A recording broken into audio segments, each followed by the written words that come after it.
என்ன சர்க்கார் இப்படி வீட்டுக்குள்ள புந்து கருப்பு பணம் எடுக்கிறான்? இது ஆண்டவன் கேட்க மாட்டேன்றான், எதிர்கட்சிக்காரன் பார்லிமெண்ட்ல ஒருத்தனாவது அதை எடுத்து கேட்க மாட்டேன்றான். நாங்க யாரை நம்பி ஓட்டு போடுறது? இதுமே பப்பு எதிர்கட்சினா நீங்க எதை சொல்றீங்க? இதே போடா மிட்டாள், என்ன வந்து கேட்கிற எதிர்கட்சின்னா என்னன்னு எனக்கு தெரியாதா?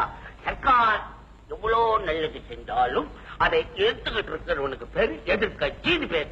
சார் நீங்க என்ன சொல்றீங்க? இப்ப சர்க்கார் சொல்றத எதிர்கட்சிக்காரங்க ஏன் எதுக்கலங்கிறீங்களா?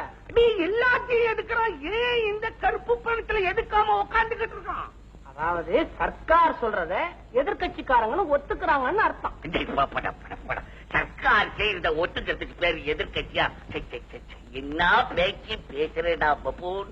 அப்போ நீ என்ன நினைக்கிற? உழைச்சி எங்களை சாப்பிட சொல்றியா? உழைச்சி சாப்பிட்டு எவனாவது உருப்பிட்டு இருக்கானா? அவன் ஏதாவது பணம் சேர்க்க முடியுமா? எங்களுக்கு பகவான் மண்டையில பெரிய மீளை கொடுத்திருக்கிறோம். அதை வச்சுக்கிட்டு நாங்க என்னென்னமோ டெலிகேஸ் பண்ணி சம்பாதிச்சு நிறைய எக்கச்சக்கமா வச்சிருக்கிறோம். அதை போய் கருப்பு பண்ணணும்னு பூந்து உள்ள வந்து பிடிக்கிறான்னு நியாயமா?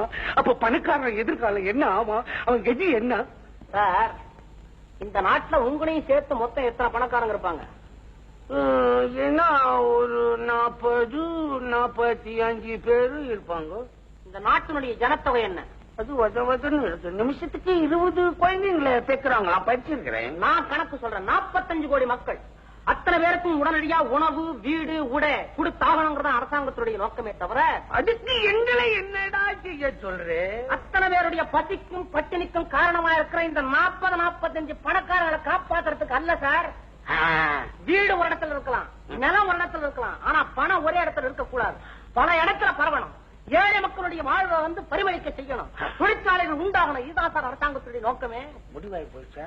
பாருங்க, அரிசி கிடைக்கிறாங்கிறதுக்கு ஜனங்களே உள்ள பூந்து எடுத்துட்டு போனாங்கல்ல, அதே தப்பு இந்த பண விஷயத்துல ஏற்பட்ட கூடாதுங்கிறதுனாலதான் அரசாங்கமே உங்களுக்கு பாதுகாப்பா இந்த ஏற்பாடு செஞ்சு வச்சிருக்கு. என்னமோ பாதுகாப்புன்னு நீ சொல்ற. இது ரிஷிகள் பிறந்த நாடு, முனிவர்கள் பிறந்த நாடு.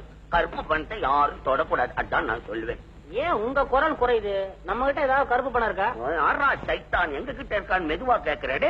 நாங்கள் ராஜாக்கள் பரம்பரை, எக்கச்சக்கமா சேர்த்து வச்சிருக்காங்க. அப்பேன் பாட்டேன் பூட்டனை போய் கேளுங்கடா. எங்களை ஏன்டா கேக்குறீங்க? பெரிய தொல்லையா இருக்கு உங்களோட. சரி, நான் இப்ப கேட்கல. பணக்காரன் இனிமே தூங்க முடியாது போல் இருக்கு.